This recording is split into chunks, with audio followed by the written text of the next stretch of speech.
बारह मार्च 2011 करमपुर इलाइक़े जी तारीख़ में एक ॾुखोईंदड़ ॾींहुं साबित थियो। इन ॾींहं ते मुल्की सियासत जो वॾो किरदार ऐं इलाइक़ाई आवाम जी दिलनि ते राज कंदड़ राजा मीर मेरान ख़ान बिजाणी पंहिंजे ख़ानदान, इलाइक़े वासियुनि ऐं चाहींदड़नि खां हमेशह लाइ जुदा थी वियो। संदसि छॾियल तारीख़ी किरदार खे मौत नाहे अची सघियो।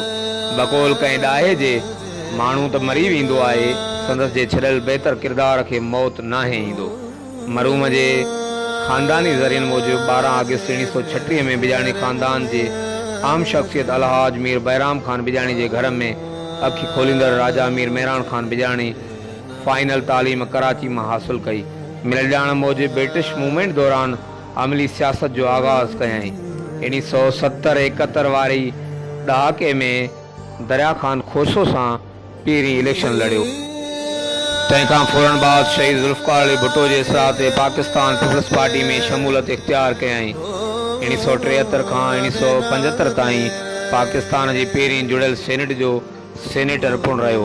1977 में बिना मुक़ाबले पाकिस्तान पीपल्स पार्टी जे प्लेटफॉर्म तां MNA मुंतखब थियो। 5 जुलाई 1977 खां 17 अगस्त 1988 ताईं जनरल ज़ियाउल हक़ जे दौर में 1983 में MRD तहरीक में भरपूर हिस्सो वरिताई ऐं जेल जूं सख़्तियूं बि बर्दाश्त कयाई।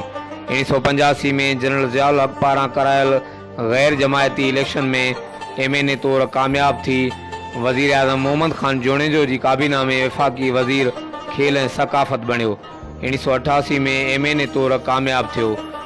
ॿिए दफ़े 1993 जी इलेक्शन में सोभ हासिल करे वफ़ाक़ी पार्लिमानी सेक्रेटरी सिहत मुंतखब थियो। 1997 में सियासत खां पासीरो थी पंहिंजे फर्ज़ंद मीर इमरान ख़ान बिजाणी खे सियासत में आंदाई। मरहूम मीर मेरान ख़ान बिजाणी पंहिंजी सॼी जमार इलाइक़े वासियुनि जी ख़िदमत ऐं तरक़ी में गुज़ारी। हुन पंहिंजे दौरे हुकूमत में लातादाद बेरोज़गार माण्हुनि खे सुठे उहिदनि ते नौकरियूं ॾियारियूं ऐं ॿिया तरक़ियाती कम कराया। पाण अमीरी जी भेट में फ़क़ीरी खे घणो भाईंदा हुआ। मरहूम मीर मेरान ख़ान बिजाणी जो शाइरी सां बि पिणु सुठो लॻाउ हो। शाइरी सां चाह सबबि शाइरी जा किताब दीवाने फ़िदा, इफ़्कार हैदरी किताब बि लिखिया आहिनि जेके वॾा मशहूर थिया।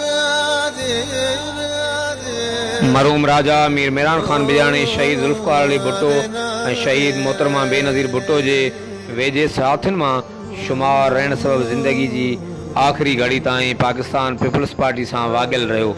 पाण अवाम दोस्त अॻवान तौरु सुञाता वेंदा हुआ। सॼी ज़िंदगी अवाम जे लाइ दरवाज़ा खुलियल रहिया। पाण 3 शादियूं कयाऊं, जंहिंमां 5 पुटनि ऐं 2 न्याणियुनि जी औलाद आहे। आख़िरकार मीर मेरान ख़ान बिजाणी 12 मार्च 2011 में इस्लामाबाद में वफ़ात करे वियो। संदसि आख़िरी आरामगाह अबाणे ॻोठ मीर मेरान ख़ान बिजाणी ॾियाणी में आहे। कैमरामैन टीम सां गॾु Javed Usman Bijani, JTN web news, Karampur.